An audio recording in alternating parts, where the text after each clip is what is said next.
The film starts with a tribe of Osage natives conducting a ceremony to bury a peace pipe. They lament that the white man has arrived on their land, and their descendants will eventually be removed from their homes. Moments later, a group of men come across an oil deposit.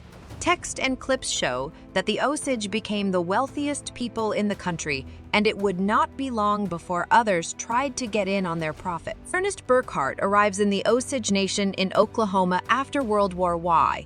He goes to his uncle, William King Hale, an influential figure in the area who has amassed his own wealth through businesses and his job as a reserve deputy sheriff. Ernest's brother Byron also lives around. Hale tells Ernest about the Osage's wealth and how he must jump on the opportunity to profit from them.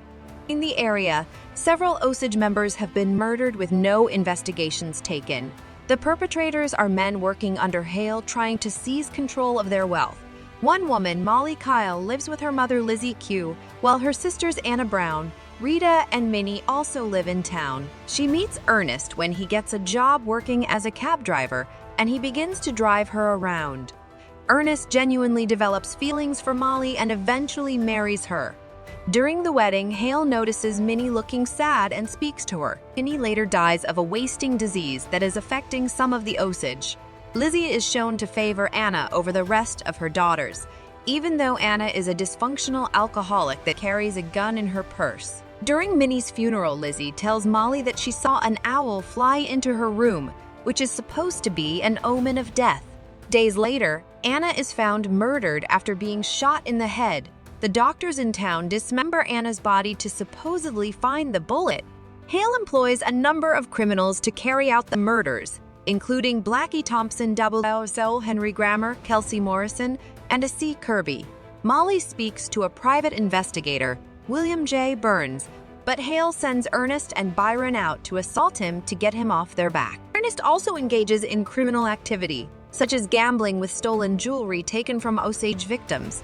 Meanwhile, Ernest has 3 children with Molly, Cowboy, Elizabeth, and a baby named after Anna. An Osage council discusses the murders and how to respond to them. Their current situation is compared to the Tulsa race riots in the same state. Molly starts to suffer from the wasting disease, worsened by Ernest since he begins to drug her by putting a toxin in her insulin for her diabetes. Baby Anna also begins to suffer from a cough and is taken to get help, even though Molly will not see traditional doctors. One local man, Henry Roan, who was Molly's first husband before Ernest, is seen around town drinking and bemoaning his mistakes, resigning himself to an early death. One of Hale's men takes him nearly out of town before clumsily shooting him in the back of the head when he was supposed to make it look like a suicide.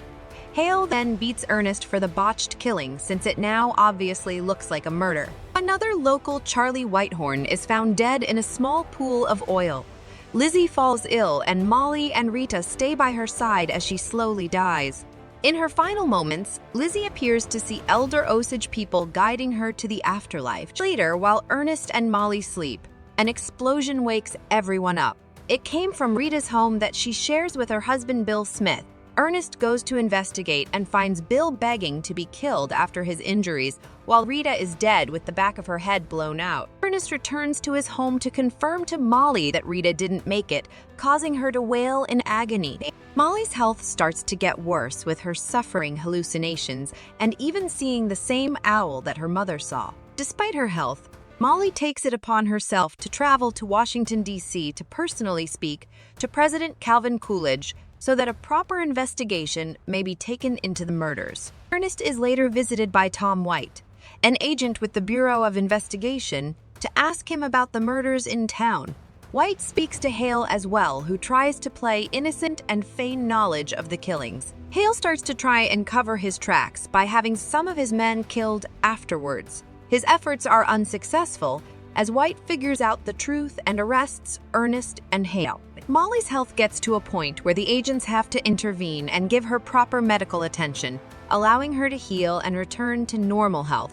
Ernest ends up taking some of the toxin for himself and suffers its effects while he is being interrogated. Hale's attorney W.S. Hamilton tries to urge Ernest to say that he was beaten and tortured so that he cannot testify, with the implicit threat of harm against him and his family if he refuses to comply. He even relays these lies back to Molly. Baby Anna soon dies from the whooping cough. Ernest learns the news from White, which breaks him and causes him to finally turn against Hale and decide to testify against him. During the trial, Ernest speaks to Prosecutor Leeward and states that his uncle coerced him into committing crimes against the Osage, but specifically Molly and her family, so that they may profit off of her wealth. When Leeward asks Ernest if Hale had ordered him to marry Molly to get closer to her, Ernest says that he genuinely fell in love with Molly and married her for that. Molly later privately speaks to Ernest and asks if he has told the whole truth. When she asks what he was injecting in her, Ernest still lies and says it was just insulin. Molly finally leaves him.